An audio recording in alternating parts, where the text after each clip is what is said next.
We know that the entire home buying process is daunting, especially if you've never done it before. I'm Joni Selby with the Selby team, and I'm here to discuss some of those items. We actually went to one of our buyers and asked her what did she feel in the process were some of the things that she should pass along to another buyer that she learned from the process. First thing she said was, she said, take time choosing your lender. It's really important, and there's a lot of lenders out there that don't know what they're doing, and they can really ruin the process for you. The person that we worked with and that we've told so many of our clients about is a lender who's got a lot of experience. That's really important, that they really know what they're doing. So that's the first thing. Maybe get the advice of your realtor about that. The next is the budget for unexpected costs in the process. There's a couple of things that you got to pay for. First of all, the appraisal. Your lender will usually take a credit card and then charge for the appraisal. Depending on the size of the house, that can vary from $475 to $680, depends on the size of the house and whether it's units or what it is. And then also the other thing is to know that you're going to be paying for an inspection, an actual licensed inspector to come to the house. And that can be about the same price. More, it depends on, again, how large the house is and what other items like pool or whatever else he may be inspecting for you for the process. Another thing is to keep in mind there is no such thing as a perfect home.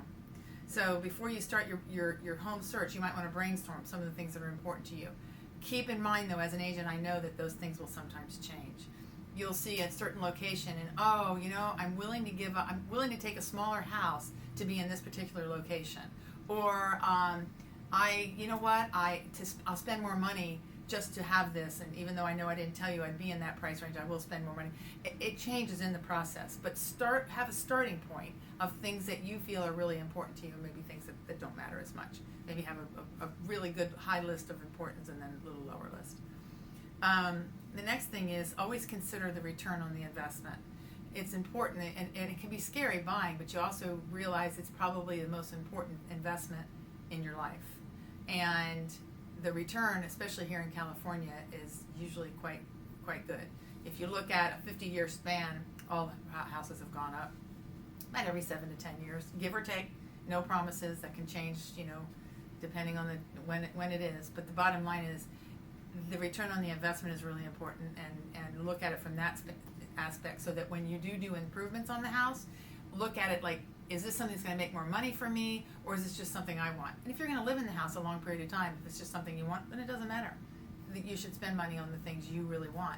But if you're not going to have the house a really long period of time, you might want to talk to an experienced agent and find out some of the things that are more important to buyers than others that are worth spending the money on. Kitchen probably being the first one, but anyway, there's lots more to that. The last thing that she told us was to pay close attention at the home inspection, because she says, but also to keep in mind that no home, no matter what the age is in perfect condition. Typically, an inspector has to go in, and he will give you a list of things that are wrong with the house, and he compares it to today's code. Well, some of these houses built in 1930s weren't built to today's code.